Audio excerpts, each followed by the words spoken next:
مذہب کا نام استعمال کر کے مسلمان کھڑے ہوتے ہیں اور پھر لوگوں پر ظلم کرتے ہیں، تو اس کی وجہ کیا اور اس کو کیسے روکا جا سکتا ہے؟ ہشام الہی ظہیر صاحب میرے ساتھ ہیں۔ علامہ صاحب بہت شکریہ سر وقت دینے کے لیے۔ سر یہ بتائیے کہ یہ جو اس طرح کے واقعات ہیں جو کل سیالکوٹ میں بھی ہوا اور اس سے پہلے کئی واقعات مختلف شہروں سے رپورٹ ہوتے رہے جہاں بلاسفیمی کا الزام لگایا، مذہب کی توہین کا الزام لگایا اور اس کو مار ڈالا، جان سے ہی مار ڈالا، تو یہ واقعات کیوں ہوتے ہیں اور ان کو کیسے روکا جا سکتا ہے؟ بسم اللہ الرحمن الرحیم۔ عدنان بھائی، بنیادی طور پہ بات یہ ہے کہ ہم یہ سمجھتے ہیں کہ ہر واقعے کے پیچھے کچھ نہ کچھ محرکات ہوتے ہیں، لیکن سب سے بڑا جو محرک ہوتا ہے نا میرے نقطہ نظر میں، دیگر بھی ہوتے ہیں، یہ ایک فیکٹر نہیں ہے جی، سب سے بڑا جو فیکٹر ہے وہ یہ ہوتا ہے کہ انسان کا یا کسی بندے کا قانون کے اوپر سے اعتماد کا ختم ہو جانا۔ مثلا ایک بندے کا کوئی رشتہ دار قتل ہوا ہے اور اس کو اگر قانون کے اوپر اعتماد ہے نا کہ جس نے قتل کیا اس کو سزائے موت ہوگی، وہ کبھی بھی قانون ہاتھ میں نہیں لے گا۔ تو بنیادی طور پہ قانون اور جسٹس سسٹم کے اوپر جو عدم اعتماد ہوتا ہے وہ اس وائلنس کی ایک وجہ ہوتی ہے۔ آپ یہ غور کریں کہ 2010 کے اندر سیالکوٹ میں 2 حفاظ قرآن کو موب وائلنس، سیم اسی طرح کے وائلنس کے تحت قتل کیا گیا۔ 2015 میں یوحنا آباد کے سامنے حافظ نعیم کو اسی طرح کے موب وائلنس کے اندر قتل کیا گیا۔ سانحہ ساہیوال لے لیں، کل کا انسیڈنٹ لے لیں، یہ جو کل کا انسیڈنٹ ہے وقت کرتا ہے پرورش برسوں، حادثہ ایک دم نہیں ہوتا۔ بات یہ ہے کہ یہ جو پچھلے انسیڈنٹ تھے ان میں کسی مجرم کو قرار واقعی سزا ملی ہے؟ کسی کو بھی؟ جو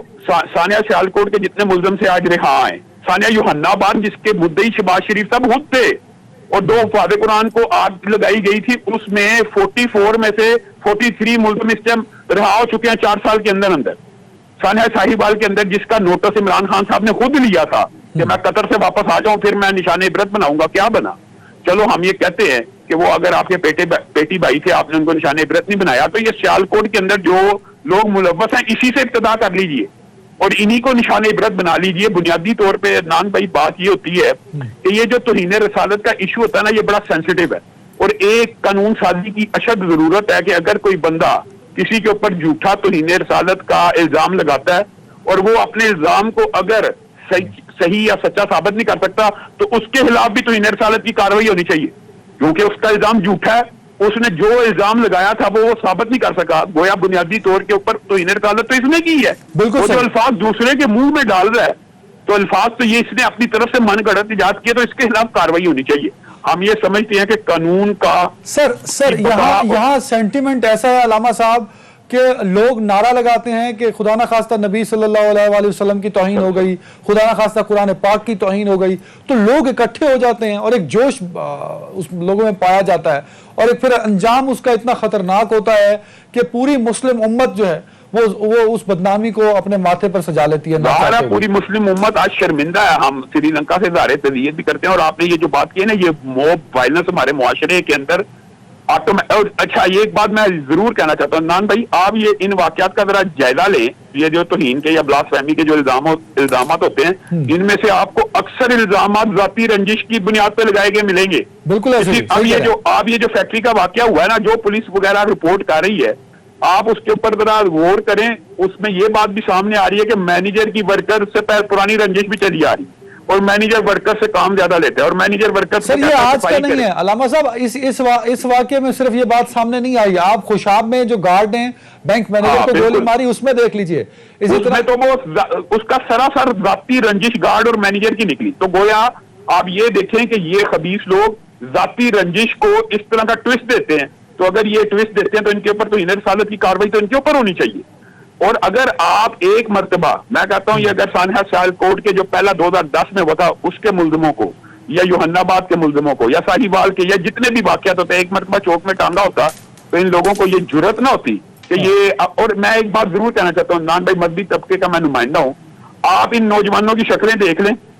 یہ ان کے اوپر الزام تو لگ رہا ہے نا کہ یہ مذہبی جنونی ہے یا کسی مذہبی جماعت سے۔ میں آپ کو دعوے سے کہتا ہوں ان کا تعلق کسی بھی مذہبی جماعت سے نہیں ہوگا۔ رسول اللہ صلی اللہ علیہ وسلم نے فرمایا جو کسی معاہد کو، یعنی جس کے ساتھ معاہدہ ہوا ہو، کافر آپ کے ملک میں رہتا ہو، اس کو قتل کرے بغیر کسی وجہ کے، بغیر کسی، یعنی آپ یہ سمجھ لیں کہ اس نے وہ جرم بھی نہیں کیا، تو اس کو جنت کی خوشبو بھی نہیں ملے گی، اور جنت کی خوشبو تو 40 سال دور تک آتی ہے۔ اور قرآن پاک میں اسی لیے کہا گیا انہ من قتل نفسا بغیر نفس او فساد فی الارض فکأنما قتل الناس جميعا۔ عدنان بھائی یہاں پہ اللہ نے مسلمان کا ذکر کیا ہے، یہاں پہ ایک انسان کا ذکر کیا کہ ایک انسان کا قتل پوری انسانیت کا قتل ہے. بالکل ایسا ہی تو پھر اس کا مطلب یہ ہے کہ اسلام پسند جو ہوتا ہے اس کو یہ اسلام کے بنیادی قوانین نہیں پتہ ہوتے. یہ مذہبی جنونی لوگ نہیں ہیں, ان کے ذاتی انٹرسٹ ہیں. لیکن سر کچھ واقعات میں علامہ صاحب بڑی معذرت کے ساتھ کچھ واقعات میں جہاں بلاسفیمی کا واقعات ہوئے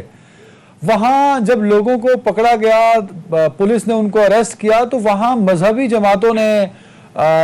اداروں کے اور ریاست کے خلاف آواز اٹھائی ان کی رہائی کے لیے, ان کو رعایت دینے کے لیے. سر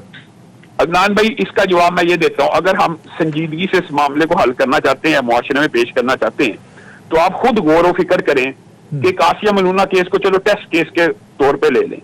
ایس پی نے گناہگار قرار دیا, سیشن جج نے گناہگار قرار دیا, ہائی کورٹ نے گناہگار قرار دیا, اور خان صاحب نے اچانک ایک تقریر کی کہ میں اس کو رہا کرا کے فرانس بھیج رہا ہوں. تو پھر مذہبی طبقات کے سینٹیمنٹ تو ہوتے ہیں نا کہ اگر ہم نے ساری زندگی عدالتی کاروائی کے ذریعے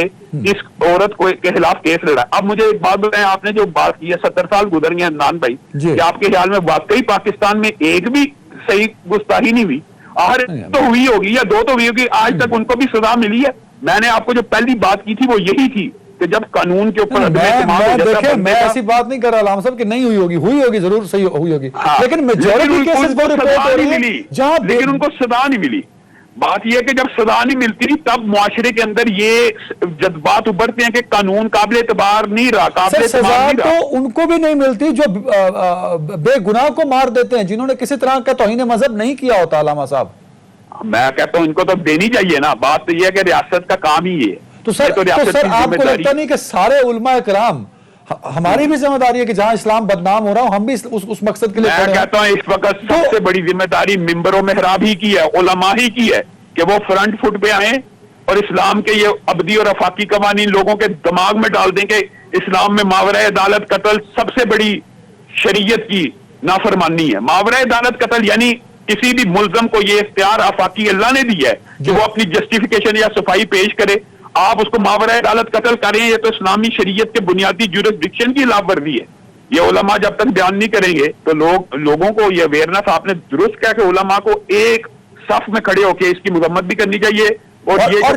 جن کی وجہ سے اسلام دنیا بھر, دیکھیں نا دنیا بھر کی انٹرنیشنل آرگنائزیشنز یہ نہیں لکھ رہی ہیں کہ کچھ لوگوں نے مار دیا, وہ لکھ رہی ہیں کہ وہ لوگ جو مسلمان ہیں مذہب کے نام پہ, تو پورا اسلام خدا نہ خواستہ بدنام ہو رہا ہے ان کی وجہ سے. سر بالکل درست بات کہہ رہے ہیں, یہ ویسی بات ہے جیسے انڈیا میں جب ہندو ایسی بات کرتے ہیں تو یہ بدنامی تو ہوتی ہے. اور یہ